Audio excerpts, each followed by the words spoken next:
बेटे भाग्य से मिलते हैं और बेटियां सौभाग्य से।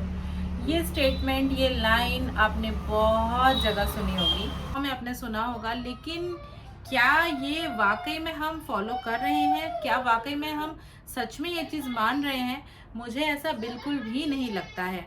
थोड़ी देर पहले मैंने एक न्यूज़ सुना। एक हम हर जगह नारे नारे लगा रहे हैं, हमारे इंडिया में लड़कियां इतना आगे बढ़ रही हैं, बेटी पढ़ाओ, बेटी बचाओ, बेटियों को इतना एजुकेट बनाओ। क्या वाकई में हमारे इंडिया में, हमारे इंडिया जैसे देश में जहां देवियों की पूजा की जाती है, साल में 2 बार नवरात्रि का त्योहार मनाया जाता है। अभी हाल ही में नवरात्रि का त्योहार जस्ट खत्म हुआ है, संडे को रामनवमी था, और एक जो चैत्र के महीने में होता है वो ऑलरेडी हो चुका है, और एक शरद ऋतु में जब हम मनाने वाले हैं, मतलब अपकमिंग अक्टूबर नवंबर में जो होता है वो वाला। 2 साल में 2 बार हम देवी माँ की इतनी पूजा करते हैं, 9 9 दिन के फास्ट रखते हैं, कई लोग बाल नहीं कटवाते हैं, पैर में चप्पल नहीं पहनते हैं, कई लोग निर्जला व्रत करते हैं। इतना सब कुछ जहाँ हमारे देश में हो रहा है, वाकई में क्या लड़कियां, क्या बच्चियां, क्या हमारी माताएं बहनें सेफ हैं? आपको लगता है? अगर आपको लगता है तो आपको ये जो वीडियो पे फ्लैश हो रहा है, ये न्यूज़ पॉज करके आप लोग ज़रूर पढ़ लेना और मुझे कमेंट में आप लोग ज़रूर बताना, क्या सच में हमारे देश में हम लोग सेफ बैठे हैं? उम्मीद करती हूँ आपने वो जो मैंने स्क्रीनशॉट लगाया था वो आपने पढ़ लिया होगा पॉज करके। अगर जिन्होंने भी नहीं पढ़ा है, मैं इन शॉर्ट बता देती हूँ। मैं जिस स्टेट से बिलोंग करती हूँ, रायपुर छत्तीसगढ़ से, बहुत छोटा सा स्टेट है, बहुत ज़्यादा डेवलप्ड नहीं है, डेवलपिंग स्टेज पे है, लेकिन एकदम गांव भी नहीं है। लेकिन हाँ, जहाँ से मैं बिलोंग करती हूँ, रायपुर, भिलाई, दुर्ग, ये सब प्लेसेस को छोड़ के आसपास जितने भी प्लेस हैं वहाँ पे सब गांव में ही आते हैं। जैसे बस्तर हो गया, राजनांदगांव हो गया, और भी बहुत सारे छोटे छोटे डिस्ट्रिक्ट्स हैं। बट इन शॉर्ट में बोलूँ तो अभी छत्तीसगढ़ डेवलपिंग स्टेज पे है और काफ़ी ज़्यादा डेवलप किया है कुछ इन सालों में ही। जब से मध्य प्रदेश से छत्तीसगढ़ अलग हुआ है ना, उसके बाद से बहुत ज़्यादा डेवलपमेंट वहाँ पे हुआ है। लेकिन इतने छोटे से स्टेट में जहाँ पे बहुत वेल बिहेव्ड है लोगों का, उस प्लेस पे इतनी घिनौनी हरकत, इतना घिनौना न्यूज़ कभी मुझे सुनने के लिए मिलेगा, मैंने कभी सपने में भी नहीं सोचा। 6 साल की बच्ची जिसके साथ रेप किया गया, वो भी किसी दूसरे ने नहीं, अपने चाचा ने किया था। पता नहीं ये बात कितना सच है और कितना झूठ है, लेकिन जो दूसरे लोग होते हैं ना, दूसरे लोग कोई हमारे दुश्मन नहीं होते हैं, दुश्मन हमारे अपने ही लोग होते हैं। ये पूरे शास्त्रों से चलता आया है और अभी तक। हाँ ठीक है, लगा दो। 6 साल के बच्चे, मतलब वो उनका एज कितना ही छोटा होता है ना। 6 साल का जो बच्चे रहते हैं, लड़कियां लड़के बोथ, दोनों की बात करिए, बच्चियां और बच्चे दोनों ही, मतलब उनको अपना नाक तक पोंछना नहीं आता है। उनको हर चीज के लिए अपने माँ बाप पे वो डिपेंड रहते हैं। मतलब उनको पता ही नहीं है कि स्ट्रेंजर्स कौन है, कौन अपने लोग हैं। जो उनसे अच्छे से बात करते हैं वो उनके पास जाते हैं।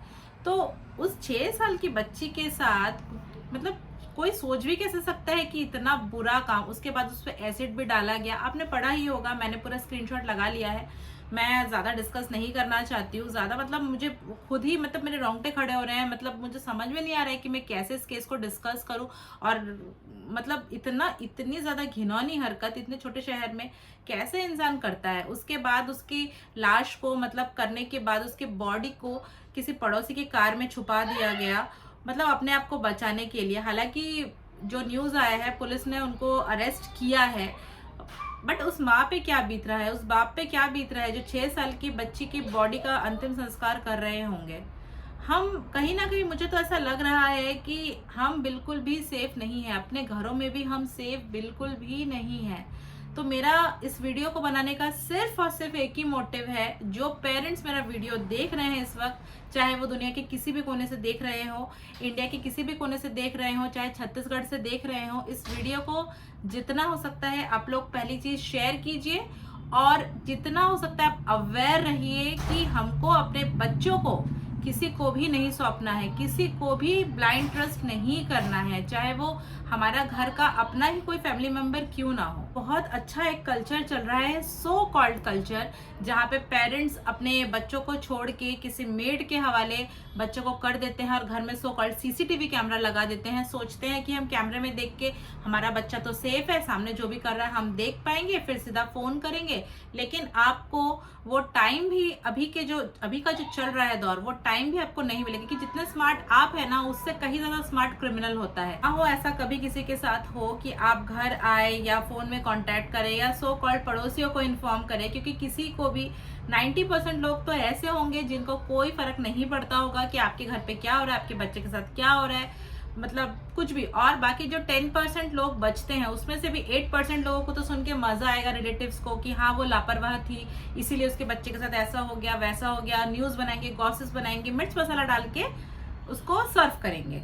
बाकी सिर्फ 1 या 2% लोग ऐसे होंगे जिनको वाकई में फर्क पड़ेगा कि अगर आपके बच्चे के साथ कुछ हो गया तो उस चीज का वेट बिल्कुल भी मत कीजिए। अगर आपके घर पे वाकई में कोई ध्यान रखने के लिए है तभी आप मेड के हवाले बच्चों को छोड़िए, नहीं तो बिल्कुल भी मेड के हवाले मत छोड़िए। क्योंकि मैंने ऐसे भी लोग देखे हैं, मैंने ऐसा भी चीज को एक्सपीरियंस किया है। अभी ये मुंबई में रहने के टाइम, उसके बाद मैं यहाँ पे अभी जब उडुपी में हूँ उस टाइम पे भी आसपास जो भी मैं देखती हूँ ना, क्या करते हैं मेड लोग, फोन में अपना लगे रहते हैं या फिर अपना कुछ भी काम करते रहते हैं। बच्चे वैसे ही कुछ भी खा रहे हैं, अनहाइजीनिकली कैसे भी घूम रहे हैं, खाना नहीं खा रहे, उनको क्या फर्क पड़ेगा, उनको तो अपने पैसों से मतलब है ना।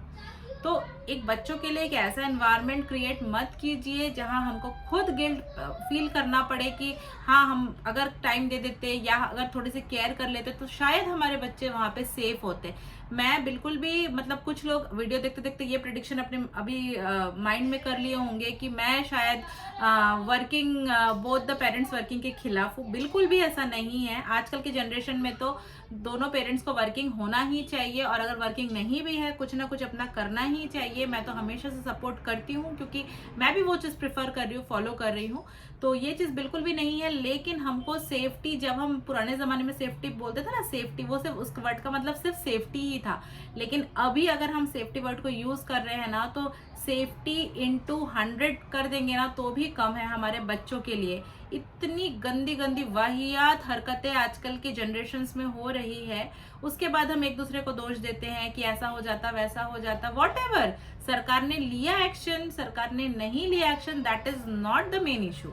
मेन इशू ये है कि हम भरोसा कर रहे हैं, जहां हम भरोसा कर रहे हैं वहां पे भरोसेमंद अगर निकला इंसान तो कोई प्रॉब्लम नहीं, अगर नहीं निकला देन वो जो, जब वो घटना मैंने पढ़ा ना, मतलब मेरे आंख से तो इतने आंसू निकल, मतलब सिर्फ और सिर्फ आंसू नहीं, मुझे दिल से ऐसा लग रहा है कि जहाँ पे हम देवी माँ की पूजा कर रहे हैं, 9 कन्याओं को बुला के भोजन करवा रहे हैं, उनका पैर धुला रहे हैं, उनको पूरा देवी एज अ देवी रिस्पेक्ट दे रहे हैं, तो वैसे देश में क्या इतना घिनौना काम कभी होना चाहिए था? मुझे तो नहीं लगता कि ये इतना घिनौना काम एक इंसान कर सकता है। शायद वो इंसान नहीं रहा होगा, क्योंकि कोई इंसान इतना घिनौना काम तो बिल्कुल भी नहीं कर सकता। मैं यहीं पे एंड करने वाली हूँ। उम्मीद करती हूँ कि ये जो इन्फॉर्मेशन है आप ज्यादा से ज्यादा शेयर करेंगे।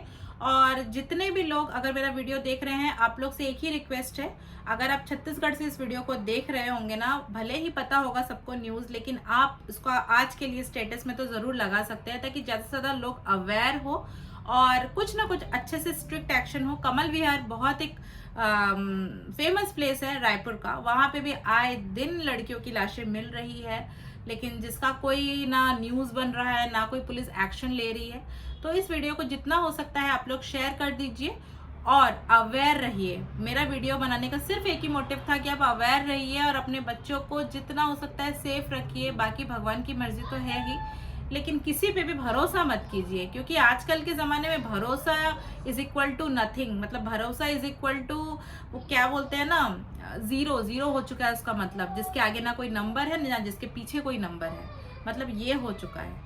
ठीक है, लेती हूँ आपसे विदा, मिलती हूँ आपसे अगले किसी वीडियो में।